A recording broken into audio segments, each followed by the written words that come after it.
Assalamualaikum, kembali lagi bersama Ustazah. Kita lanjutkan pembelajaran kita ya. Hari ini kita akan membahas tentang muatan IPS. Sebelumnya kalian sudah belajar tentang pembuatan mind map atau peta pikiran melalui ide pokok yang ada di teks laporan. Nah, hari ini yang kita bahas adalah tentang kegiatan ekonomi negara-negara ASEAN. Sebenarnya kalian sudah sudah mempelajari tentang kegiatan ekonomi melalui kondisi geografis di negara-negara ASEAN. Nah, kemarin kan pemanfaatannya Pemanfaatannya ini sebenarnya juga berhubungan dengan kegiatan ekonominya. Karena pemanfaatan sumber daya alam yang ada di negara-negara ASEAN itu adalah untuk atau sebagai mata pencaharian masyarakat di sana. Nah, hari ini yang dibahas adalah tentang kegiatan ekonominya. Jadi sebenarnya ini kurang lebih aja. Nah, kita bahas dulu untuk yang pertama adalah Indonesia. Nah, Indonesia di sini mengekspor berarti mengirimkan atau menjual hasil bumi seperti timah, tembaga, dan juga yang lain-lain. Selain itu, bukan hanya hasil bumi atau hasil tambang, tetapi juga perkebunan juga ada. Yang paling banyak diekspor adalah pupuk. Lalu, kalau untuk pupuk ini bukan perkebunan ya, tapi ini industri. Lalu, untuk perkebunannya adalah karet, kopi, kelapa, dan juga sawit. Nah, sekarang yang kedua adalah Brunei Darussalam. Nah, Brunei Darussalam ini terkenal kan yang paling banyak adalah minyak buminya. Nah, jadi yang terkenal sebagai pengekspor minyak mentah, gas alam, dan produk minyak. Nah, ini Brunei Darussalam ini sangat terkenal untuk pengekspor tambang ya. Lalu yang ketiga adalah Malaysia. Malaysia di sini adalah mata pencahariannya itu paling banyak sebagai atau dalam bidang pertanian. Selain itu juga pertambangan dan juga perindustrian. Nah, di sini untuk pertambangan itu yang paling banyak adalah menghasilkan biji timah. Makanya di Malaysia itu biji timah dihasilkan paling terbesar di dunia.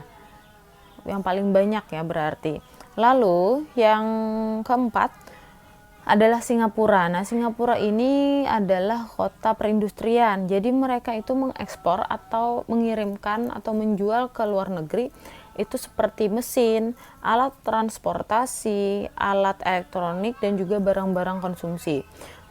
Selain itu juga Singapura ini merupakan negara yang berpendapatan paling tinggi di Asia Tenggara karena mereka di sini adalah negara industri. Mereka itu banyak mempunyai industri atau pabrik-pabrik pembuatan mesin, alat transportasi, dan yang lainnya.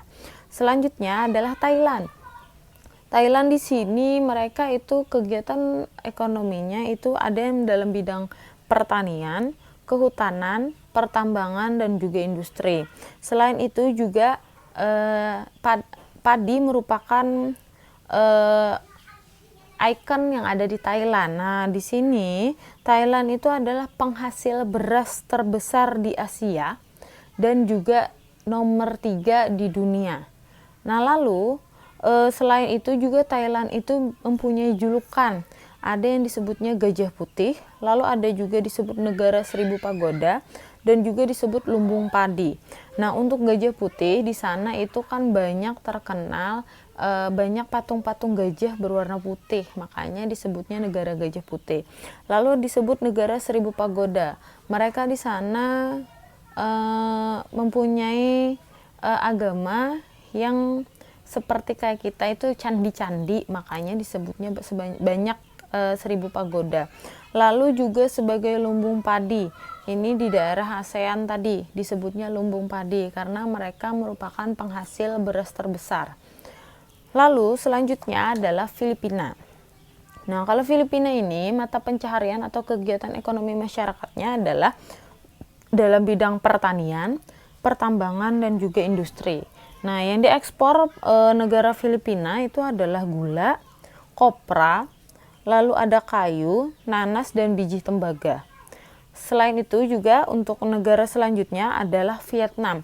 Vietnam di sini juga mempunyai kegiatan ekonomi atau mata pencaharian itu dalam bidang pertanian, industri, pertambangan, dan hasil hutan. Dan untuk Selanjutnya ini adalah negara Kamboja. Nah, kalau Kamboja ini paling banyak masyarakatnya itu bermata pencaharian atau berkegiatan ekonomi yaitu di bidang pertanian. Selanjutnya lagi negara yang ke-9 adalah Laos. Nah, Laos di sini juga sama, mata pencahariannya paling banyak adalah di bidang pertanian. Mereka itu bertani padi atau beras, lalu juga jagung, tembakau, jeruk, dan juga kopi. Nah, selain itu, terakhir ini adalah negara Myanmar. Nah, sedangkan Myanmar di sini mempunyai mata pencaharian atau kegiatan ekonomi itu juga ada yang dari pertanian, perkebunan, dan juga industri nih. Nah, kalau untuk hasil hutannya yaitu adalah kayu jati, itu adalah yang paling utama di Myanmar. Selain itu juga pertaniannya beras atau padi, dan industrinya itu pupuk. Selain itu juga mereka mempunyai berbagai barang kerajinan. Jadi kerajinan tangan seperti itu ada kebanyakan itu di Myanmar. Nah, semoga bisa dipahami ya untuk pembelajaran tentang kegiatan ekonomi masyarakat yang ada di Asia Tenggara. Semoga bermanfaat untuk kalian. Assalamualaikum.